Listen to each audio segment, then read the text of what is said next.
Kau tengok aja tak pertanyaannya. Kok bisa freestyle kan? Oke, coba. Oke. Assalamualaikum warahmatullahi wabarakatuh. Saya Muhammad Zaki Firdaus. Saya kali ini bersama rekan saya. Perkenalkan, nama saya Surya Pinion Harahap. Kami akan melakukan podcast dengan tema privasi. Ya. Privasi ya, oke. Untuk memenuhi tugas komputer masyarakat. Saudara Surya Pinayon Harahap, lebih aman data tertulis atau data digital menurut Anda? Kalau menurut saya pribadi sih, kalau lebih amannya ya kayaknya lebih aman data tertulis sih. Soalnya kalau kita tertulis itu barangnya cuma ada di rumah, nggak mungkin dia bakal tersebar keluar-luar kan. Sedangkan data digital itu bisa tersebar di luar dan bisa di-hacking oleh pihak-pihak tertentu. Tapi kalau dinilai dari kegunaannya, justru data digital lebih berpengaruh dibandingkan data tertulis, karena kita bisa menyimpan data kita di mana aja, kita bisa mengaksesnya di mana aja. Kita juga mau ngirim CV kita ke perusahaan juga lebih mudah. Jadi lebih kurang kedua-duanya sama-sama bagus sih. Tapi kalau secara teori amannya lebih aman data tertulis. Kalau gitu manfaat privasi data digital gimana?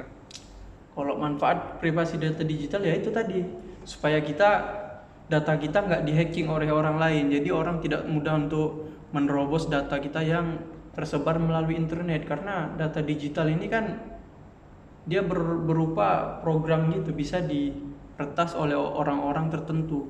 Tapi kalau kita menggunakan privasi yang kuat, perlindungan yang lebih bagus, maka para hacker atau para peretas ini akan lebih kesulitan untuk membobolnya. Jadi sangat berguna perlindungan privasi digital ini. Apakah serangan privasi secara digital dan cara mengantisipasinya? Kalau perserangan privasi digital ini banyak, seperti contohnya phishing yang orang kayak bertanya-tanya tentang privasi kita. Ada juga malware yang bisa mengambil data privasi kita. Kalau untuk mengantisipasinya sih, kalau sebagai contoh kita ambil phishing ya. Phishing ini kan dia kayak nanya, misalnya Shopee tiba-tiba datang pesan katanya dari agen Shopee nih.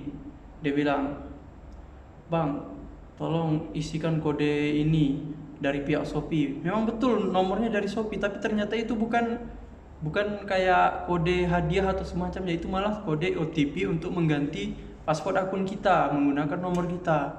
Tanpa kita sadari, kalau kita tidak hati-hati, maka bisa jadi akun kita malah diambil alih orang lain dengan persetujuan kita sendiri, karena kita yang memberikan kode OTP itu ke mereka, padahal mereka cuma menipu kita.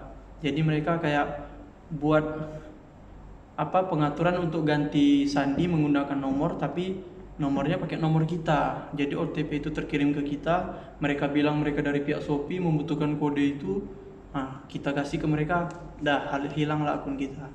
Jadi lebih kayak kita tuh harus lebih hati-hati dalam menggunakan digital. Kayak kita menyimpan data pun nggak boleh sembarang tempat. Kita harus pastikan kalau tempat itu betul-betul aman. Seperti itu sih. Luar biasa sekali narasumber kita kali ini. Sekian podcast kami kali ini. Terima kasih. Ya, Assalamualaikum warahmatullahi wabarakatuh. Sampai berapa menit?